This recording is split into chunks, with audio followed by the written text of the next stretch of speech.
www.attableek.com, the reviver of Iman.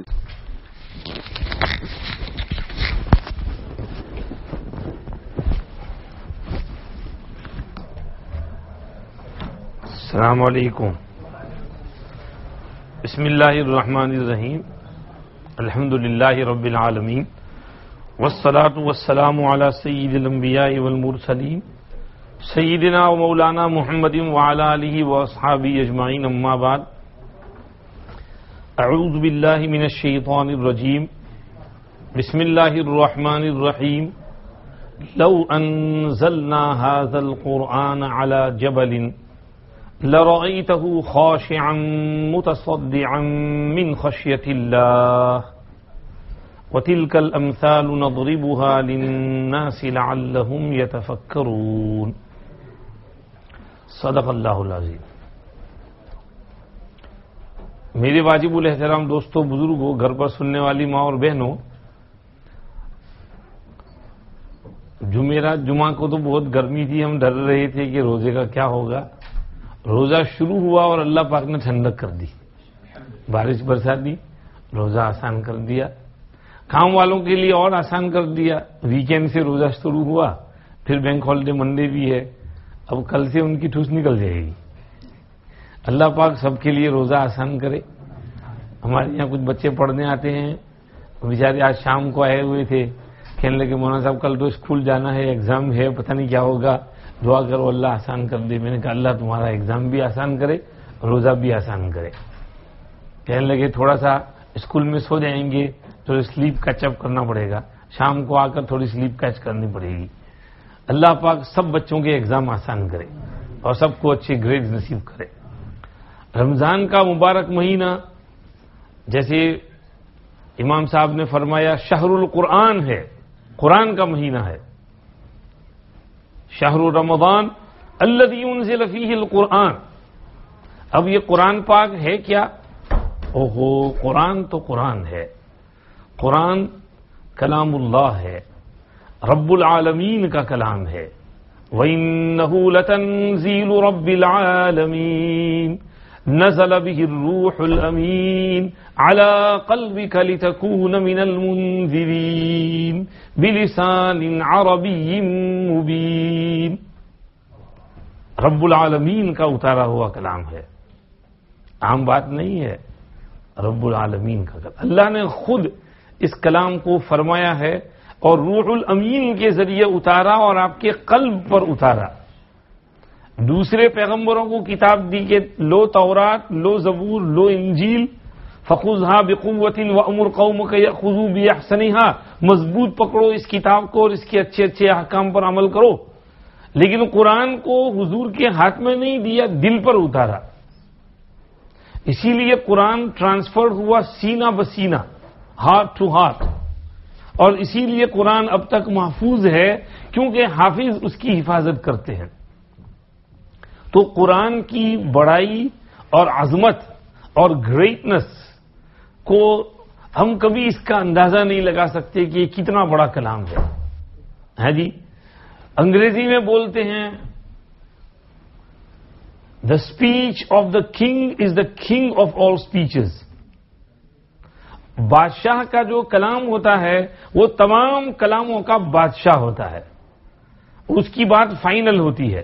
اور وہ جو بولتے ہیں وہ ٹھوس بولتے ہیں، ان کی بات وزندار ہوتی ہے، ہیوی ہوتی ہے، بھاری ہوتی ہے. سب پر اس کو قبول کرنا اور ماننا ضروری ہوتا ہے. تو اندازہ لگاؤ اللہ رب العزت والجلال تمام بادشاہوں کے بادشاہ ہیں، احکم الحاکمین ہیں، شہنشاہ مطلق ہیں. تو ان کا کلام بھی کیسا ہوگا اس کا اندازہ آپ سوچ لو. ہے جی، ہم لوگ چونکہ بورن مسلمز ہیں تو ہم کو اس کا اندازہ نہیں ہوتا. آپ کسی نیو مسلم سے پوچھو قرآن پاک کو تم نے کیسا پایا، وہ کہے گا ہائے ہائے قرآن تو قرآن ہے، قرآن ہی کی برکت سے تمہیں مسلمان ہوا. ایک کتاب ہے وائی اسلام از آور اونلی چوائس. اس میں نیو مسلمز نے اپنے اسلام لانے کی رویداد آٹو بایوگرافی بیان کی ہے کہ کیوں مسلمان ہوئے. اس میں آپ 90% دیکھیں گے تو سب قرآن پڑھ کر مسلمان ہوئے ہیں. کہ ان کا کوئی کہیں سے قرآن کی کاپی مل گئی، اس کو پڑھنا شروع کیا اور عجیب قرآن کا جو پاور نظر آیا اس میں وہ کلمہ پڑھ لیا انہوں نے. ایک لیڈی ہیں ڈاکٹر سیرا کاکسن، لندن میں رہتی ہیں، وہ نیورولوجسٹ ہیں. وہ اسلام کی طرف راغب ہوئی روزے سے. ان کے یہاں پرائیویٹ کلینک ہے، اس میں پیشنٹس آتے ہیں.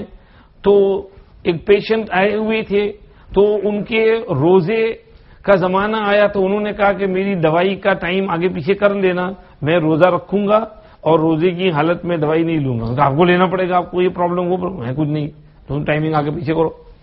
وہ کہتے ہیں مجھے آگے پیچھے کرنا پڑا. پھر میں نے دیکھا کہ ان کے جسم پر کوئی فرق نہیں پڑ رہا ہے. تو میں نے پوچھا یہ کیا ہے؟ انہوں نے کہا رمضان کا مہینہ ہے، تم بھی روزہ رکھو. وہ ذرا ہنسمکھ تھے پیشنٹ، تم بھی رکھو نہیں روزہ. میں کیسے روزہ رکھوں؟ رکھو. اب وہ کہتے ہیں کہ میں نے پہلے چلو ٹرائی کرتی ہوں. تو میں نے صرف کھانا گیو اپ کیا، کافی اپنی چالو رکھی، پانی چالو رکھا. کچھ دن بعد دیکھا کہ مجھے کوئی ایفیکٹ نہیں پڑ رہا ہے، بھوکے اپنا لنچ مس کر رہی ہوں، کوئی فرق نہیں پڑ رہا ہے. چھوڑ دیا لنچ بھی، سینڈوچ بھی چھوڑ دیا، لیکن طبیعت میں کوئی تغیر نہیں. میں نے سوچا لاؤ پانی بھی چھوڑتی ہوں. پانی اور کافی بھی چھوڑ دی، کوئی ایفیکٹ نہیں پڑا. تو میں نے پورا رمضان اس طرح روزے رکھے، حالانکہ ابھی مسلمان نہیں ہوئی تھی. کہتی ہے میں نے قرآن پڑھنا شروع کیا. تو کہتی ہے اوہو قرآن تو قرآن ہے، بس قرآن نے مجھے کھینچ لیا. قرآن میں ساری باتیں مل گئیں، ہر چیز کا جواب مل گیا. سوال کا جواب قرآن جواب دیتا تھا. ہمارے کیتھولک مذہب میں پریسٹ بعض مرتبہ کہتے تھے کہ یہ سوال نہیں کرنے کا، اس کا جواب نہیں مل سکتا ہے، بس مان لینے کا، کتاب میں جیسا لکھا ہے مان لینے کا. لیکن قرآن میں ایسا نہیں، ہر بات کا سوال کا جواب مجھے ملا، ہر بات کی وضاحت اور کلیریفیکیشن ملا. وہ کہتی ہے کہ میں نے حق غالباً انہی کا ہے کہ حق تلاش کرنے کے لیے میں نے دوسری کتابیں بھی پڑھی تھیں. کیتھولک مذہب میں تو کچھ کانفیڈنس نہیں ہو رہا تھا، میں نے سوچا لاؤ دوسرے مذہب کی کتابیں پڑھتی ہوں. تو کہتے ہیں میں نے یہودی مذہب پڑھا، بدھسٹ مذہب پڑھا، یہ پڑھا وہ پڑھا. پھر جو ہے قرآن شریف جب میرے سامنے آیا اور یہ جو واقعہ ہوا اور قرآن شریف میں نے پڑھنا شروع کیا تو کہتی ہے کہ بس اس کے جو پاور ہے اور اس کی جو طاقت ہے اور اس میں جو نورانیت ہے اس کو میں بیان نہیں کر سکتی. ایک مثال دیتی ہوں کہ ایک بہت بڑا ہال ہو یا محل ہو اور اس میں چھوٹے چھوٹے کمرے ہوں. تو آپ اس کمرے کا دروازہ کھولیں تو اس میں کہیں موم بتی رکھی ہوئی ہے، کہیں انٹرسٹنگ تھنگ رکھی ہوئی ہے، کچھ چیزیں رکھی ہوئی ہیں، کوئی ornaments رکھے ہوئے ہیں، سجائے ہوئے ہیں. ایک کمرہ، دوسرا کمرہ، تیسرا کمرہ. تو یہ مثال دوسری کتابوں کی ہے کہ اس میں اچھی اچھی باتیں ہیں، نصیحتیں ہیں، کچھ روشنی ہے اس کے اندر. لیکن پھر آپ کے سامنے ایک بہت بڑا ہال ہے اور آپ نے اس کا دروازہ کھولا تو سامنے اتنی پاورفل لائٹ ہے کہ اس لائٹ سے آپ کی آنکھیں ڈیزل ہو جاتی ہیں تو آپ کو اپنی آنکھیں بند کر دینا پڑتا ہے. اور اس کے بعد انگلیاں ذرا سی کھول کر کے پھر آپ دھیرے تو پھر وہ لائٹ جو ہے وہ آپ اس کو گراسپ کرتے ہیں اور دھیرے وہ آپ کو ابزارب ہوتی ہے اور اب آپ آنکھیں کھول کے دیکھ سکتے ہیں. یہ جو بڑا کمرہ ہے یہ قرآن والا کمرہ ہے کہ قرآن میں اتنا نور ہے اور اتنا پاور ہے، اتنی نورانیت ہے کہ ہم فوراً اس کی تاب نہیں لا سکتے، دھیرے اس کو جذب کرنا پڑتا ہے. ایک دوسرے نیو مسلم اس میں لکھتے ہیں you can't understand the power of the Quran unless you been deprived of it before hand. اگر آپ قرآن سے پہلے محروم تھے پھر آپ کو قرآن ملا تو آپ کو اندازہ ہوگا کہ قرآن کتنا پاورفل کلام ہے. اور یہ قرآن تو قرآن ہے، اپیل کرتا ہے. ایک جگہ میں نے انٹرنیٹ کے اوپر پڑھا، اسکاٹ لینڈ میں ہائی لینڈز میں انورنیس کے ایریے میں ایک گورا مسلمان ہوا. وہ کہتا ہے میرا کبھی کسی مسلم کے ساتھ انٹریکشن نہیں ہوا تھا. بات یہ ہوئی کہ میں کسی کنٹری میں ہالیڈے کرنے کے لیے گیا تھا تو میں نے وہاں صرف اذان کی آواز سنی تو مجھے وہ بہت پیس محسوس ہوا اس اذان کی آواز میں. تو مجھے بہت سکون لگتا تھا، اذان میں بہت مزہ آتا تھا، سکون محسوس ہوتا تھا. ہالیڈے ہفتہ 10 دن کی میں کر کے واپس آ گیا. میں نے سوچا کہ یہ کیا ہے یار، یہ اذان کیا ہے. اسلام کے بارے میں انٹرنیٹ پر ریسرچ کرنا شروع کیا میں نے. تو اسلام کی باتیں مجھے اچھی لگنے لگی. تو پھر میں نے کہیں سے کسی ویب سائٹ سے قرآن کی کاپی آرڈر کی, قرآن منگوایا اور اس کو پڑھنا شروع کیا. وہ کہتے ہیں جیسے جیسے میں قرآن پڑھتا گیا تو مجھ کو یہ محسوس ہوا کہ قرآن خود مجھ سے بات کرتا ہے.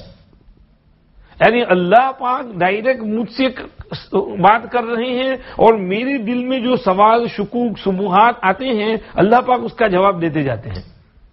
وہ کہتے ہیں میں نے پڑھ لیے کچھ پارے ترجمہ اس کا انگلش پڑھتا تو ایک دم اندر سے مجھے گھبراہٹ چھوٹنے لگی اور نفس میرا ایسا کہنے لگا اس کتاب کو مت پڑھو, اگر تم اس کو پڑھو گے تو was gonna happen, you gonna and up accepting it. اگر تم نے یہ کتاب پڑھتے رہے تو تم اس کو قبول کر لو گے, اس لیے تم اس کو مت پڑھو. تو میں نے بھی سوچا کہ ہاں یہ بات تو ہے, لیکن پھر میں نے اپنے نفس کو کہا کہ دیکھ اگر یہ بات صحیح ہے تو پھر تو اس کو قبول کرنا ہی چاہیے, میں اس کو پڑھوں گا نہیں چھوڑوں گا. تو میں پڑھتا رہا, اگرچہ وہ نفس اندر سے مجھے روکتا رہا کہ مت پڑھ, شیطان بھی روکتا رہا, لیکن میں نے کہا میں تو پڑھوں گا. پڑھتا گیا میں نے از اول تا آخر پورا قرآن کا ترجمہ ایک دفعہ پورا پڑھ لیا. پھر دوسری دفعہ پڑھنا شروع کیا, دوسری دفعہ پھر میں نے پھر مجھے وہ بریک ہلکی ہو گئی, لیکن میں پڑھتا گیا, پڑھ لیا. تیسری دفعہ جب میں پڑھنے لگا تو میں نے کہا اب میرا وقت آ گیا ہے. تو میں نے وہیں پر انٹرنیٹ پر ہی کچھ اسلام کے بارے میں سرچ کرتے ہوئے ہاؤ ٹو بیکم اے مسلم, میں مسلمان بن گیا, کلمہ پڑھ لیا. اس کو کہتے مجھے تقریباً 1.5-2 سال لگ گئے, لیکن میں نے اسلام کو اسٹڈی کرتے کرتے پھر اسلام قبول کر لیا. اب میں نے سوچا کہ نماز پڑھنی ہے, فرائض بھی مجھے پتہ چل گئے تھے, تو نماز کیسے پڑھنی ہے انٹرنیٹ سے ہی نماز سیکھی, وضو بھی سیکھا, غسل بھی سیکھا, نماز بھی سیکھی. اب جو ہے کہتے ہیں کہ میں نے انٹرنیٹ سے ہی پھر الف با تا سا بھی سیکھنا شروع کیا اور عربی بھی سیکھنا شروع کیا. قرآن شریف عربی میں اب میں پڑھنے لگا. پھر میں نے سوچا کہ یہاں کہیں میں دیکھوں تو کہیں شاید یہاں کہیں مسجد ہو, تو میں نے گوگل سرچ کیا تو انورنیس میں فلاں علاقے کے اندر کوئی ماسک بتا رہا تھا, تو میں وہاں گیا اور میں نے اس کے دروازے پر نوک کیا. تو ایک شخص نے دروازہ کھولا, وہ مجھے دیکھ کے چونک گیا کہ یہ گورا کہاں سے آ گیا. تو اس نے کہا جی آپ کو کیا ہے. میں نے کہا مجھے آپ سے ذرا ملنا ہے, بات کرنے کی. کام کیا ہے آپ کو. تو میں نے کہا کہ بھئی میں بھی مسلمان ہو گیا ہوں تو مجھے آپ سے کچھ بات کرنی ہے. اچھا. تو اندر ہم گئے, کچھ لوگ بیٹھے ہوئے تھے, تو میں نے ان کو کہا کہ بھئی میں اس طرح مسلمان ہوا ہوں اور میں یہ سب صحیح کر رہا ہوں. انہوں نے پھر امام سے بات کرائی, پھر ملاقات, بات چیت. اب میں نے کہا کہ یہ تو مجھ سے زیادہ دور نہیں ہے, مسجد میرے قریبی ہے, میں یہاں نماز پڑھنے آؤں گا. تو میں نے وہاں نماز پڑھنے کے لیے جانا شروع کیا. پھر تو میں ریگولر مصلی بن گیا اور میں سب سے پہلے پہنچتا تھا. تو انہوں نے مسجد کی چابی ہی مجھ کو دے دی کہ بھئی تو ہی کھولا کر مسجد. اب میں ہی مسجد کھولتا ہوں, سب سے پہلے پہنچتا ہوں اور نماز وہاں پر پڑھتا ہوں. یہ اس کو کس نے کھینچا؟ قرآن نے کھینچا. جی, اور یہ قرآن, اب اس پر ایک حدیث یاد آ گئی. حضور پاک صلی اللہ علیہ وسلم نے فرمایا ما من الانبیاء نبی الا وقد اوتی من الآیات ما مثله آمن علیہ البشر وانما كان الذي اوتیته وحیا اوحاه اللہ الی فارجو ان اکون اکثرهم تابعا یوم القیامہ. ہر پیغمبر کو خدا نے اتنے معجزے دیے تھے کہ اس معجزے کو دیکھ کر کے بشر مسلمان ہو جائے, انسان کلمہ پڑھ سکے. ہر پیغمبر کو اللہ نے معجزے دیے تھے. موسیٰ علیہ السلام کی لاٹھی سانپ بن جاتی تھی, ابراہیم علیہ السلام آگ میں سے زندہ نکل آئے, یونس علیہ السلام مچھلی کے پیٹ سے زندہ نکل آئے, عیسیٰ علیہ السلام مردوں کو زندہ کرتے, کوڑی کو صحیح کر دیتے, بلائنڈ کو ٹھیک کر دیتے. یہ معجزات اللہ نے دیے تھے. تو مجھے جو اللہ نے معجزہ دیا ہے وہ ایک وحی ہے جو مجھ پر اتری ہے, جو اللہ نے نازل کی, اور یہ وحی محفوظ رہے گی. اس لیے مجھے امید ہے کہ قیامت کے دن فالوور اور امتی بھی میرے ہی سب سے زیادہ ہوں گے, کیونکہ میرا یہ کلام اور یہ معجزہ محفوظ رہے گا. تو اس کو پڑھ کر لوگ مسلمان ہوتے رہیں گے تو اسلام پھیلتا رہے گا اور بڑھتا رہے گا. ایک بات یاد آ گئی, مولانا روم رحمۃ اللہ علیہ نے لکھا کہ حضرت موسیٰ علیہ السلام کا مقابلہ وہ جادوگروں سے ہوا. تو 2 جادوگر نے سوچا کہ یار یہ موسیٰ جادوگر ہے یا اللہ کا نبی ہے. اپنے بوڑھے باپ سے پوچھنا چاہیے, وہ بھی بڑا ماہر جادوگر تھا. تو اس سے جا کر پوچھا تو اس بوڑھے نے, وہ تو صاحب فراش تھا, بستر پہ پڑا ہوا تھا, حرکت بھی مشکل تھی. اس نے کہا کہ میں تو تم کو کہہ نہیں سکتا کہ وہ اللہ کے نبی ہیں یا جادوگر ہیں، لیکن ایک تم کو نشانی دیتا ہوں. تم ایسا کرو کہ موسیٰ کا پیچھا کرو، اور کبھی وہ سوئے ہوئے ہوں اور ان کی لاٹھی ان کے پاس رکھی ہوئی ہو تو وہ لاٹھی چوری کر لینے کی کوشش کرو اور اس کو چرا کر توڑ کر کے پھینک دو اس کو. اگر تم کامیاب ہو گئے تو اس کا مطلب وہ جادوگر ہے، اگر تم فیل ہوئے تو اس کا مطلب وہ اللہ کا نبی ہے جو کہہ رہا ہے صحیح ہے. تو یہ طاق میں رہے، موسیٰ علیہ السلام کو ڈھونڈ تلاش کرتے. ایک دفعہ موسیٰ علیہ السلام ایک درخت کے نیچے سوئے ہوئے تھے، تو انہوں نے کہا یہ موقع اچھا ہے. جب دیکھا کہ خوب گہری نیند میں ہیں، ڈیپ سلیپ میں ہیں، تو ٹپ ٹو کر کے وہ لاٹھی کو اٹھانے کے لیے گئے تو وہ لاٹھی سانپ بن کے دوڑی ان کے پیچھے، بھاگے یہ وہاں سے. اب جو ہے وہ لاٹھی، وہ سانپ واپس آ کر کے موسیٰ علیہ السلام کے پاس سو گیا، واپس لاٹھی بن گیا. موسیٰ علیہ السلام سو رہے ہیں، ان کو پتہ ہی نہیں ہے کہ یہ قصہ ہوا ہے. وہ سمجھ گئے کہ موسیٰ علیہ السلام اللہ کے نبی ہیں، اور اسی لیے وہ بات پھیلی ان میں. اور جب مقابلہ ہوا اور وہ موسیٰ علیہ السلام کی لاٹھی ان کے موسیٰ علیہ السلام کا یہ سانپ ان کے بنائے ہوئے جادو کو نگل گیا، سوالو کر گیا، اور ساری ان کی لاٹھیاں اور ان کے روبس اور رسیاں ڈسپیئر ہو گئی. تو وہ بول اٹھے کہ یہ جادو نہیں ہے، یہ تو معجزہ ہے، اور سارے جادوگر مسلمان ہو گئے، کلمہ پڑھ لیا. تو اس واقعے کو نقل کر کے مولانا روم رحمت اللہ علیہ فرماتے ہیں کہ موسیٰ علیہ السلام سو رہے تھے، ان کا معجزہ جاگ رہا تھا، لاٹھی. جب موسیٰ علیہ السلام کا انتقال ہوا تو وہ معجزہ ان کے ساتھ چلا گیا. لیکن اے میرے دوست، تیرے نبی حضرت محمد صلی اللہ علیہ وسلم اس دنیا سے چلے گئے، آرام فرما رہے ہیں اپنے روضے شریفہ میں، لیکن ان کا معجزہ قرآن شریف آج بھی جاگ رہا ہے. آج بھی وہ معجزہ جاگ رہا ہے اور دنیا کو جگا رہا ہے. جس طرح وہ سانپ دوڑا تھا ان کے پیچھے، یہ معجزہ بھی قرآن دنیا بھر میں دوڑ رہا ہے، جا رہا ہے، پھیل رہا ہے، اور اللہ پاک اس کو پھیلا رہے ہیں. قیامت سے پہلے ہر گھر میں دین اسلام گھس کر رہے گا، یہ وعدہ وارد ہوا ہے. اسی لیے یہ لوگ بہت ڈر رہے ہیں کہ بھئی یہ کہیں قرآن سب کے ہاتھ میں چڑھ گیا اور سب مسلمان ہو گئے تو ہمارا بھانڈا پھوٹ جائے گا اور ہمارا نہیں چلے گا. اس لیے اسلام کے خلاف ٹیررزم اور یہ اور فلاں اور ڈیموکریٹ شور مچاتے رہتے ہیں. ان کو پتہ ہے ایسی حقیقت کچھ نہیں ہے. ڈر صرف اس لیے کہ اسلام کہیں پھیل نہ جائے.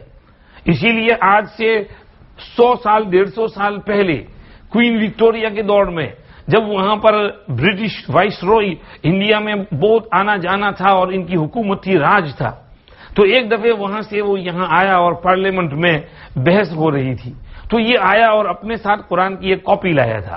بحث کرتے کرتے کہ مسلمانوں کو کیسے گمراہ کریں، ہر حربہ ہم ٹرائی کر چکے، مشنریاں ٹرائی کر چکے، ڈسکشن ٹرائی کر چکے، مناظرے ٹرائی کر چکے، زور اور تشدد ٹرائی کر چکے، لیکن کچھ کامیاب نہیں ہو رہے ہیں. اس کی کیا وجہ ہے؟ تو اس نے قرآن کی کاپی لی اور زور سے ٹیبل پر پھینکی اور کہا جب تک یہ ان کے پاس ہے ہم ان کو گمراہ نہیں کر سکتے.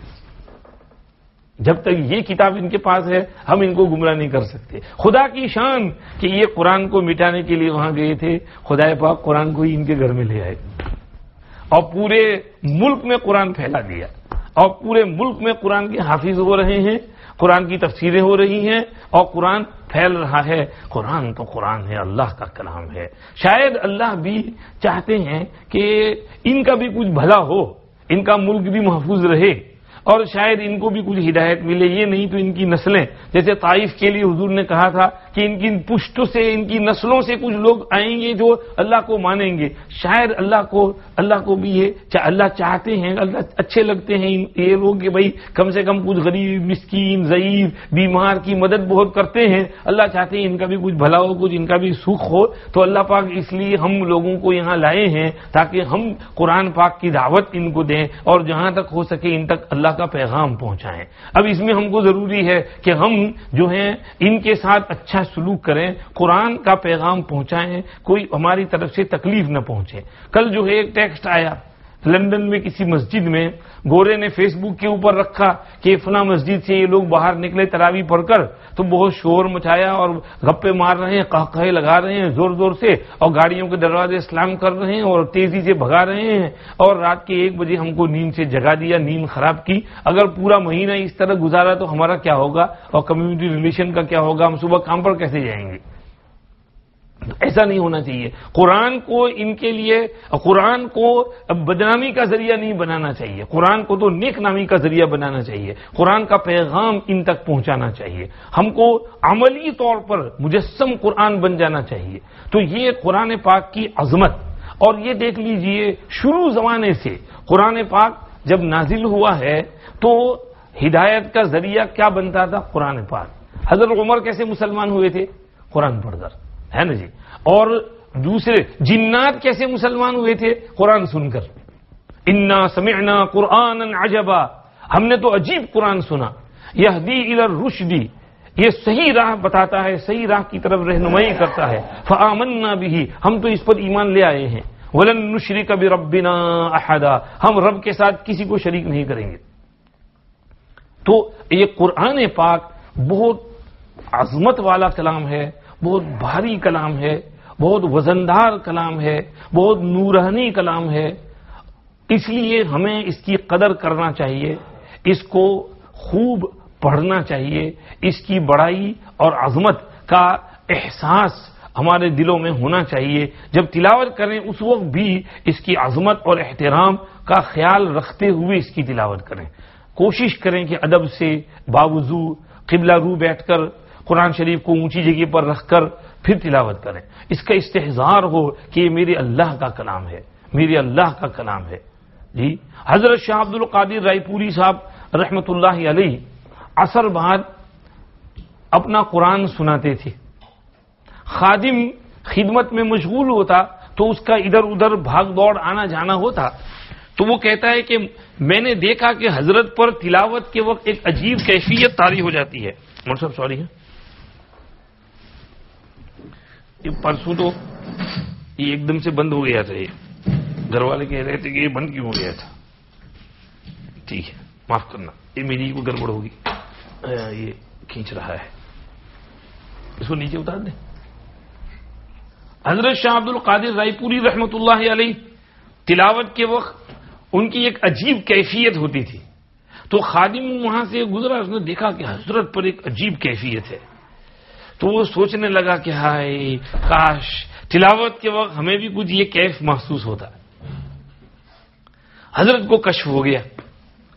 بعد میں ایک وقت حضرت نے اس کو بلایا، خادم کو کہا ارے بھائی وہ جو موسیٰ علیہ السلام کے بارے میں آتا ہے نا کہ اللہ پاک نے ان سے کلام فرمایا تھا، ان سے بات کی تھی، تو وہ یاد ہے کیسے ہوا تھا؟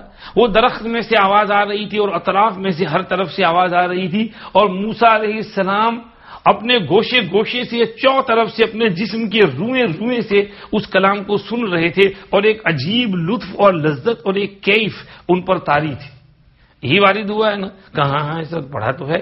فرمایا بس تم ایسا کرو، جب قرآن شریف پڑھنے کے لیے بیٹھو تو اپنی آنکھ بند کر لو، کان بند کر لو، اپنے سارے ہوش حواس معطل کر دو، اور یہ سمجھو کہ اپنی مثال کہ میں خود اس شجرے موسیٰ کی طرح سے ہوں، اور میں نہیں پڑھ رہا ہوں، اللہ پڑھ رہے ہیں اور میں سن رہا ہوں. جب یہ تصور کرو گے کہ میں نہیں پڑھ رہا ہوں، اللہ پڑھ رہے ہیں اور میں سن رہا ہوں، تو دیکھو پھر تم کو اس کی کیسی لذت اور کیسی کیف محسوس ہوتی ہے، اور کیسی کیفیت تمہارے اوپر طاری ہوتی ہے. واقعی آپ نے دیکھا ہوگا کہ جو سمجھیے کہ بعض قاری ہوتے ہیں، قاری عبد الباسط، قرآن پڑھتے وقت اپنے کان پہ یوں کر کے ہاتھ رکھ دیتے ہیں اور پھر یہ کہتے ہیں وقالت خیت لک قال معاذ اللہ. اس میں کیا ہے کہ ان کی خود کی آواز ان کو سنائی دیتی ہے، کیونکہ اپنے کان پر کوئی چیز رکھیں تو اپنی آواز اپنے کو سنائی دیتی ہے. تو حضرت شاہ صاحب نے فرمایا بس یہ تصور کرو کہ میں نہیں پڑھ رہا، اللہ پڑھ رہے ہیں، پھر دیکھو کیا کیفیت طاری ہوتی ہے. وہ کہتے ہیں کہ واقعی میں نے ایسا کرنا شروع کیا تو کچھ مدت تک ایک عجیب لذت اور تلاوت میں ایک عجیب کیف محسوس ہوا، کیونکہ یہ قرآن ہے، اللہ کا کلام ہے. اور جب آپ اس کو اس تصور سے پڑھیں گے تو قرآن میں ایک اپیلنگ اور ایک کشش اور ایک جذب کی کیفیت ہے، تو وہ آپ کو کھینچ لے گا. تو اس لیے قرآن پاک کا آج تو ہم صرف اتنا بیان کر رہے ہیں، قرآن کی عظمت، قرآن کا گریٹنس، قرآن کا پاور، قرآن کی نورانیت. اللہ رب العزت والجلال نے اس آیت کریمہ میں جو میں نے آپ کے سامنے پڑھی، کیا ارشاد فرمایا؟ لو انزلنا هذا القرآن على جبل لَرَأَيْتَهُ خَاشِعًا مُتَصَدِّعًا مِّنْ خَشْيَةِ اللَّهِ.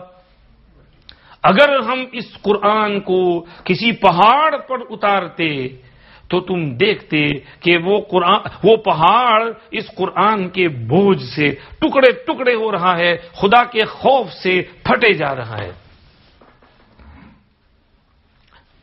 یعنی پہاڑ میں تو احساس نہیں ہے، سمجھ نہیں ہے.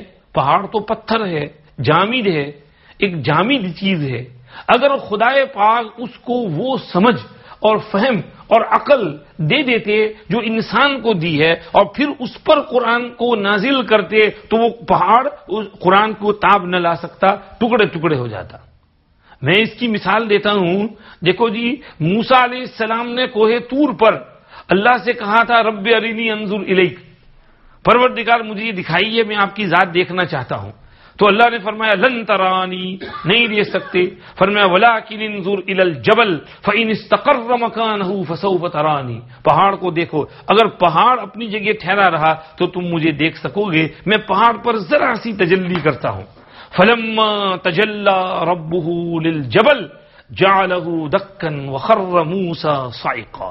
ایک تجلی مینیفیسٹیشن اور اللہ کی اس پر ہوئی پہاڑ پر، پہاڑ تو ریزہ ریزہ ہو گیا اور موسیٰ بھی ادھر دھاڑ دے کے بے ہوش ہو کے گرے. وخر موسیٰ صعقا فلما افاق قال سبحانک تبت الیک وانا اول المؤمنین. خدا تیری ذات پاک ہے، ہوش میں آئے، سبحانک تیری ذات پاک ہے، میں توبہ کرتا ہوں اور میں آپ کی طرف رجوع کرتا ہوں، میں سب سے پہلا ماننے والا ہوں. ایک تجلی میں پہاڑ کا یہ حال ہوا تھا. اور قرآن کی تو ہر آیت میں خدا کی تجلی ہے، ایک ایک آیت خدا کی تجلیات سے بھری ہوئی ہے. تو اگر یہ قرآن پہاڑ پہ اتارا جاتا تو لرأیتہ خاشعا متصدعا من خشیۃ اللہ. اللہ پاک اسی لیے اس سے اوپر کیا بیان کر رہے ہیں، یا ایھا الذین آمنوا اتقوا اللہ ولتنظر نفس ما قدمت لغد واتقوا اللہ ان اللہ خبیر بما تعملون. آگے ولا تکونوا کالذین نسوا اللہ فانساهم انفسهم اولئک هم الفاسقون لا يستوی اصحاب النار واصحاب الجنہ اصحاب الجنۃ هم الفائزون. پھر کہتے ہیں لو انزلنا هذا القرآن. یعنی اوپر جو ہم نے بیان کیا ہے دوزخ والے جنت والے برابر نہیں ہے، جنت والے کامیاب ہیں، دوزخ والے فیل ہو گئے. تو ان دوزخ والے کافروں کا حال ان پہاڑ سے بھی زیادہ سخت ہو گیا ہے، ان کی دل پہاڑوں سے بھی زیادہ سخت ہو گئے ہیں. ثم قست قلوبکم من بعد ذلك فهي كالحجارة او اشد قسوة. پتھر جیسے دل ہو گئے ہیں، نرم ہی نہیں ہوتے، اس میں سے ایک آنسو بھی نہیں ٹپکتا، جھکتے ہی نہیں، نصیحت کو سننے کے لیے تیار ہی نہیں ہوتے ہیں. تو اس لیے فرمایا کہ یہ کافر اس قرآن پر توجہ نہ دیں، کوئی حرج نہیں. قرآن بذات خود اتنا پاورفل ہے کہ یہ تو اگر کسی پہاڑ پر بھی اترتا تو پہاڑ بھی ریزہ ریزہ ہو جاتا، لیکن ان کے دل تو اس پہاڑ سے بھی زیادہ سخت ہو گئے ہیں، اس لیے اس کا اثر قبول نہیں کر رہے ہیں. مسلمانوں، تم اپنے دلوں کا سخت مت ہونے دینا، اپنے دل نرم بنانا، موم جیسے بنانا، سپنج جیسے بنانا. سپنج پانی کو چوس لیتا ہے، اس میں ابزورب ہو جاتا ہے پانی. تو تمہارے دل میں قرآن ابزورب ہو جانا چاہیے. قرآن کی انوارات، قرآن کی برکات، قرآن کی عظمت، قرآن کا گریٹنس یہ تمہارے دل میں اترنا چاہیے اور اس کے فروٹس تمہارے دل میں اگنے چاہیے اور اس کے اثرات تمہارے اوپر ایویڈنٹ ہونے چاہیے، نظر آنے چاہیے. عبداللہ ابن مسعود رضی اللہ عنہ حافظ قرآن کو نصیحت فرماتے تھے، حافظ تم حافظ ہو گئے ہو، اب تمہارے میں اور دوسرے بچوں میں ایک فرق ہونا چاہیے. اور پھر کہتے کہ حافظ قرآن جب ساری دنیا رات کو سوئی ہو تو مصلی پہ کھڑا ہونا چاہیے خدا کے سامنے، تہجد میں اللہ کے سامنے تلاوت کر رہا ہونا چاہیے. حافظ قرآن جب سب لوگ کھا پی کے عیش کر رہے ہوں تو روزے سے ہونا چاہیے، روزے رکھنے چاہیے. نفلی روزے کی بات کر رہے ہیں، فرض کی نہیں. فرمایا حافظ قرآن جب سب لوگ خوش ہو رہے ہوں اور مسکرا رہے ہوں اور جوکس کر رہے ہوں اور ہنسی مذاق کر رہے ہوں تو حافظ کے اوپر ایک غمی طاری ہونی چاہیے. اور حافظ قرآن تیرا حال یہ ہو کہ تجھ پر وہ غم اور فکر کڑن نظر آنا چاہیے. ہر وقت ہنسنا ہنسنا ہنسنا یہ کوئی اچھی چیز نہیں ہے. اور حافظ قرآن جب دوسرے لوگ بڑائی کر رہے ہوں تو تیرے اندر تواضع ہونی چاہیے. اور محلے کے اندر عام بچوں میں تیرا حال الگ نظر آنا چاہیے کہ یہ بچہ حافظ قرآن ہے، حافظ ہے. یا ہم لوگوں نے حافظ کی وقت گرا دی ہے. حافظ خود بھی اپنے آپ کی حفاظت نہیں کرتے، ورنہ پچھلے زمانے میں ہمارے گاؤں میں ایک حافظ صاحب ہوتے تھے تو پورا گاؤں ان کی عزت کرتا تھا، نمایاں ہوتے تھے کہ یہ حافظ صاحب جا رہے ہیں، حافظ قرآن ہیں اور حافظ ہیں، حافظ کی ایک عظمت ہوتی تھی۔ تو یہ قرآن پاک تو قرآن ہے، جس سینے میں قرآن اتر گیا تو اس سینے پر بھی اس کے اثرات پھر نظر آنے چاہیے۔ ہے جی، جس دل میں ہو پرتوے کرسی و عرش، حضور کے دل کی بات ہو رہی ہے، وہاں پرتوے کرسی و عرش پڑھتے تھے، جس دل میں ہو پرتوے کرسی و عرش، اس دل کی بلندی صلی علی، اور جس سینے میں قرآن اترا ہو اس سینے کی عظمت کیا کہنا، اس سینے کی عظمت کیا کہنا۔ اسی لیے آپ صلی اللہ علیہ وسلم کا سینہ بہت وسیع، بہت چوڑا، آپ کا قلب مبارک بہت مضبوط، بہت سٹرونگ، اور اس کے باوجود جب جبریل وحی لے کر کے آتے تھے تو آپ پر ایک بوجھ طاری ہو جاتا تھا، ایک وزن اور بھاری پن محسوس ہوتا تھا، پسینے پسینے ہو جاتے تھے۔ سردی کا زمانہ ہے، بالکل ٹھٹر رہے ہیں سب لوگ سردی میں، لیکن حضور پر جب وحی شروع ہوتی تو آپ پر پسینہ ڈھلکنے لگتا اور ٹپ ٹپ ٹپ ٹپ پسینہ ٹپک رہا ہوتا قرآن پاک کے بوجھ اور وزن کی وجہ سے۔ تو قرآن پاک بہت عظمتوں والا کلام ہے، بہت بڑائی والا کلام ہے، اور اللہ رب العزت والجلال کا کلام ہے۔ اس لیے اللہ نے کہا اس کو پڑھو، اس کی تلاوت کرو، اس سے تمہارا بھلا ہوگا۔ فرمایا قرآن میں حکم دیا اتلو ما اوحی الیک من الکتاب، تلاوت کرو۔ وَأُمِرْتُ أَنْ أَكُونَ مِنَ الْمُسْلِمِينَ وَأَنْ أَتْلُوَ الْقُرْآنَ، تلاوت کرنے کا حکم ہوا، پڑھو، اور تلاوت کرنے کے فضائل بیان کیے ہیں۔ بس آج میں اسی پر اکتفا کرتا ہوں، اب نیکسٹ بیان جو ہوگا وہ تلاوت کے بارے میں ہم کریں گے کہ بھئی تلاوت کے بارے میں قرآن شریف کیا کہتا ہے، حدیث شریف کیا کہتی ہے، ہمارے سلف صالحین کس طرح قرآن پاک کی تلاوت کرتے تھے۔ اللہ پاک ہمیں قرآن پاک کی عظمت اور اس کا احترام، اس کا ادب نصیب فرمائے، قرآن پاک کے پاور اور اس کی طاقت کو سمجھنے کی توفیق عطا فرمائے۔ اللہ پاک ہمارا لگاؤ قرآن شریف کے ساتھ کر دے، قرآن کے ساتھ ہم کو کنیکٹ کر دے کہ ہم خوب قرآن پڑھنے والے بن جائیں۔ ایک بات کہہ کر میں ختم کر دیتا ہوں، ہمارے حضرت مولانا یوسف مطالعہ صاحب دامت برکاتہم مدفعظ ماد اللہ مراتبہم نے ایک بات بہت پہلے فرمائی تھی، مجھے ابھی یاد آ گئی۔ فرمایا دیکھو، انسان کو اپنے اللہ کے ساتھ ایک نسبت اور کنیکشن حاصل ہوتا ہے، اور یہ نسبت کیسے ہوتی ہے؟ عبادت کے ذریعہ۔ ایک تعلق کیسے ہوتا ہے؟ اللہ کی عبادت کے ذریعہ۔ اور ایک تعلق ہوتا ہے ذکر اللہ کے ذریعے، جب آدمی خوب تسبیحات پڑھے، خوب ذکر کرے تو اس سے وہ اللہ کے ساتھ تعلق ہو جاتا ہے، کنیکشن ہو جاتا ہے۔ چونکہ جب کوئی شخص اللہ کو بہت یاد کرتا ہے تو اللہ سے ایک نسبت ہو گئی، کنیکشن ہو گیا، تعلق ہو گیا۔ فرمایا یہ تعلق بہت اچھا، بہت فائدہ مند ہے۔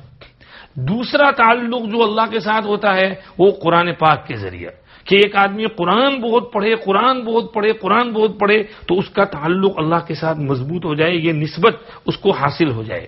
فرمایا ان دونوں میں فرق ہے۔ فرمایا ذکر سے جو نسبت قائم ہوتی ہے وہ ذرا کمزور ہوتی ہے۔ اس کی مثال جیسے ریتی کی ہلکی دیوار کھڑی کر دی جائے، سیمنٹ وغیرہ سے مضبوط نہ کیا جائے، پتھر ایک دوسرے پر رکھ دیے جائیں۔ فرمایا اگر کوئی تیز ہوا کا جھونکا آئے گا تو اس دیوار کو گرا دے گا، لیکن قرآن پاک سے جو نسبت قائم ہوتی ہے اس کی مثال مضبوط شیشے والی، سیمنٹ والی پکی دیوار کی طرح سے ہے کہ اس پر کتنے ہی ہوا کے واو انجوڑو کے جھونکے اور ونڈ اور سٹروم، ہریکین وغیرہ کیوں نہ آئے، لیکن وہ دیوار وہیں کی وہیں کھڑی ہے۔ تو اگر گناہوں کے حملے بھی ہوئے اور کچھ غلطیاں بھی ہوئی، کچھ مسٹیک بھی ہوئی، تو قرآن کے ذریعے جو نسبت قائم ہوگی وہ نسبت جوں کی توں محفوظ رہے گی، اس پر جو غرض غبار دھول چڑھے گا تو توبہ استغفار کے ذریعے وہ صاف ہو جائے گا۔ لیکن یہ جو ذکر کے ذریعے جو نسبت قائم ہوئی ہوگی تو وہ ابھی کمزور ہوگی، اگر اس پر جو گناہوں کا جھونکا آیا تو آن فان وہ نسبت ختم ہو جائے گی، وہ تعلق خدا کے ساتھ کٹ جائے گا، ٹوٹ جائے گا۔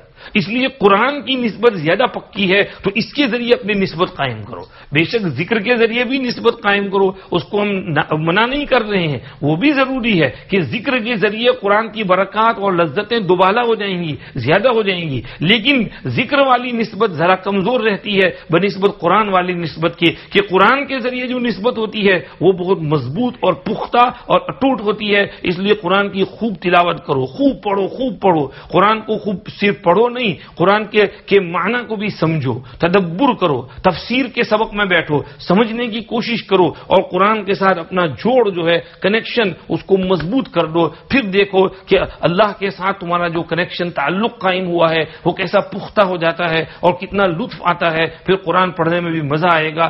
آپ لہجے کے ساتھ لے کر سے قرآن پڑھیں گے، پیاری آواز کے ساتھ، کتنا مزہ آئے گا کہ میرے اللہ کا کلام ہے، میرے خالق مالک کا کلام ہے، اور ان کے کلام اور ان کے الفاظ اور ان کی باتوں کو میں پڑھ رہا ہوں، وہ مجھ کو دیکھ کر کتنے خوش ہو رہے ہیں. تو اس سے پھر تمہارے دل پر انوارات کی بارش برسے گی، دل کھلے گا، اور دل پر رحمتیں اور برکتیں اور انوارات اور فیوز اور برکات نازل ہوں گی، اور پھر اس کو تم دوسروں تک پہنچا سکو گے، اور اللہ پاک تم سے اس دین کا کام لیں گے.